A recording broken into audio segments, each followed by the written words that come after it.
যে আমাদের কি জিনিস, আমাদের ঈমান বৃদ্ধি করার জন্য তারা সবসময়ের জন্য আল্লাহর কাছে সুপারিশ করতেন আমাদের কি করে আমরা জান্নাতে যেতে পারি।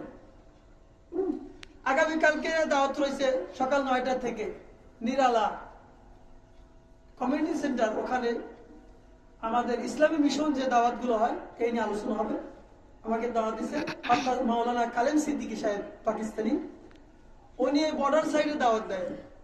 অর্থাৎ এই যে আপনার সুতরখালি, এই যে সুতরখালি নাম শুনছেন না, এই সুন্দরবন এলাকার একটা সুতরখালি এলাকা আছে, ওই জায়গার মানুষ সব খ্রিস্টান হয়ে যাচ্ছে।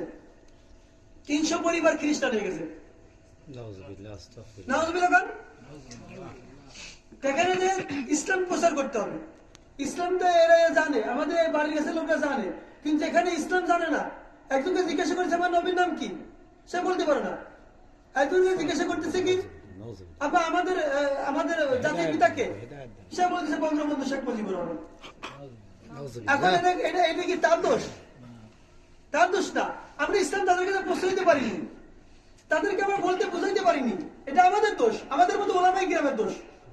আমাদের ওলামায়ে কিরামের দোষ কেন? তারা তাদের কাছে প্রচার করা দরকার।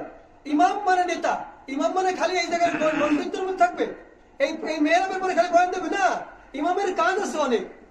এই ইলম তোমাকে আল্লাহ তাআলা দিয়েছেন, এই ইলমে নবুয়ত আল্লাহ তাআলা তোমার দিলের মধ্যে দিয়ে দিয়েছেন, এই কারণে যে তুমি সাধারণ মানুষ আল্লাহ ভুলে আল্লাহর সঙ্গে জুড়াই দেওয়ার জন্য দাওয়াত কাজ করো। মেরা ভাই দোস্ত, এই জন্য তাদের এই দাওয়াতের কাজের ভিতর তাদের বের করতে হবে। এই যে সেদিন ইসলামী মিশনে যেখানে যারা ওরা জানে না, কালেমা জানে না, আর কিছুই জানে না, কালেমা তো পড়তে পারে না, সূরা ফাতিহা জানে না, তারা কি করে বুঝবে? এক বড় এক নেতা, আমি নাম বলবো না, কোন দলের এক নেতা, তিনি দাঁড়ায় যখন সব বলতে বলতে তা উনি বলছে নবী, তাই জিজ্ঞাসা উনি নবী বলে আমাদের নবী অমুক, যে নাম বলতেই পারতেছে না, তিনি নবীর নামই তিনি মনে না, তিনি স্টেজে উঠে নেতা হয়েছেন। ও মেরা ভাই, আমার নবী হযরত মুহাম্মদ মুস্তাফা সাল্লাল্লাহু আলাইহি সাল্লাম, প্রথম নবীর নাম আপনারা জানেন? এগুলো মাশাআল্লাহ আছে। হ্যাঁ, হযরত আদম আলাইহিস সালাম, কেন সবাইকে জানেন না? দেখছেন। আর শেষ নবীর নাম কি? হযরত মুহাম্মদ সাল্লাল্লাহু আলাইহি ওয়াসাল্লাম।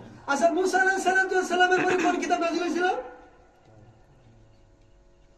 তাওরাত কিতাব। কোন কিতাব? দেখেন জাবুর বাইবেল আছে, তাওরাত কিতাব।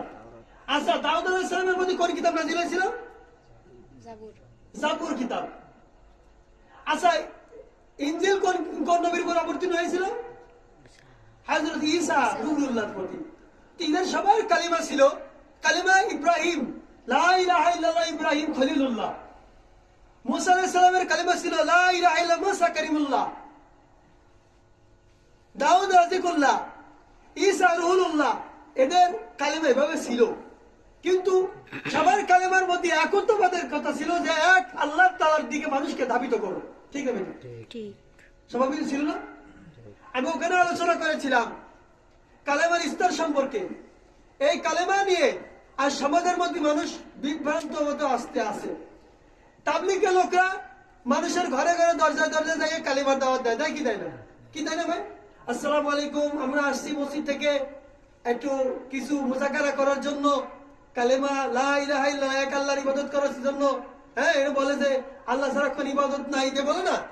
তারপরে এই বলতেছে, আবার দাওয়াত দিচ্ছে যে ভাই দুনিয়া সব ক্ষণস্থায়ী, আখিরাত চিরস্থায়ী, দুনিয়ার জন্য আমরা অনেক কিছু করি, এগুলো আলোচনা করে না। এবারে যারা পীর মুরিদি করে তারাও কালেমার দাওয়াত দিচ্ছে, এক আল্লাহ তাআলার দাওয়াত দিয়ে ধাবিত করতেছে। মাদ্রাসায় যারা পড়েন, যারা পড়ান, তারাও এই কালেমার মধ্যে আছে এক হত্যাবাদের আল্লাহ তাআলার দ্বীনকে শিক্ষা দেওয়ার জন্য বুঝে করতেছে। ঠিক না ভাই? মুজাহিদ যারা আছেন, মুজাহিদ যারা কালেমাকে প্রতিষ্ঠিত করার জন্য, এক কালেমাকে আল্লাহ তাআলার এই আইনকে বাস্তবায়ন করার জন্য, কালেমা লা ইলাহা ইল্লাল্লাহ পতাকাকে উদ্দীর্ণ করার জন্য তারা কালেমার পতাকায় তারা এই জিহাদে নামছে। ঠিক আছে? ঠিক। তো এক একজন এক এক শ্রেণীর ভিতরে কালেমার দাওয়াত দিচ্ছে, কি দিচ্ছে না ভাই? এই কালেমা দাওয়াত দিচ্ছে, এর মধ্যে থেকেই কালেমার স্তর বুঝতে হবে। কালেমা একটা কি ভাই? এই আপনারা কথা বলেন কেন? কালেমার স্তর কথা হবে না, ঠোঁট বন্ধ। কালেমার স্তর আছে মুখে স্বীকার করা। মুখে স্বীকার করি কি করি না? লা ইলাহা ইল্লাল্লাহু মুহাম্মাদুর রাসূলুল্লাহ। আবার কালেমা শাহাদাতের সময় সময় আশহাদু আল্লা ইলাহা ইল্লাল্লাহু ওয়াহদাহু লা শারীকা লা ওয়া আশহাদু আন্না মুহাম্মাদান আবদুহু ওয়া রাসূলুহু বলি কি বলি না? गवाही देता हूँ मैं का अल्लाह सवा कोई इबादत के लायक नहीं। मैं और गवाही देता हूँ हजरत मोहम्मद मुस्तफा सल्लल्लाहु अलैहि वसल्लम अल्लाह ताआलार बंदा प्यारे रसूल। অর্থ আছে আল্লাহ ছাড়া আমি সাক্ষ্য দিতেছি আল্লাহ ছাড়া কোনো মাবুদ নাই, কোনো ইলাহ নাই। আমি আরো সাক্ষ্য দিচ্ছি হযরত মুহাম্মদ মুস্তাফা সাল্লাল্লাহু আলাইহি সাল্লাম আল্লাহ তাআলার বান্দা এবং রাসূল। এটা সাক্ষ্য দিচ্ছে না? এই কালেমাগুলো পড়তেছে না? এই কালেমা দাওয়া দিয়েছে, মুখে আমি স্বীকার করতেছি আর দিলে বিশ্বাস করতেছি লা ইলাহা ইল্লাল্লাহ। কিন্তু মুনাফিকরা দিলে বিশ্বাস করে না। ঠিক না ঠিক? ঠিক। এই কালেমা নিয়ে সারা সমাজের মধ্যে দাওয়াত দিচ্ছে। আব্দুল্লাহ ইবনে উবাই ইবনে সালাম বড় মুনাফিক ছিল। ইদার মাথায় টুপি ছিল, পাগড়ি ছিল এবং জুব্বা ছিল। রাসূলের পাশে বসে নামাজ পড়তেন, মসজিদে নববীতে নামাজ পড়তেন, কিন্তু তিনি মুনাফিক। ঠিক না ঠিক? তো আমরা যেন ওই মুনাফিক আল্লাহর ভিতরে না পড়ে যাই, আমাদের ইবাদত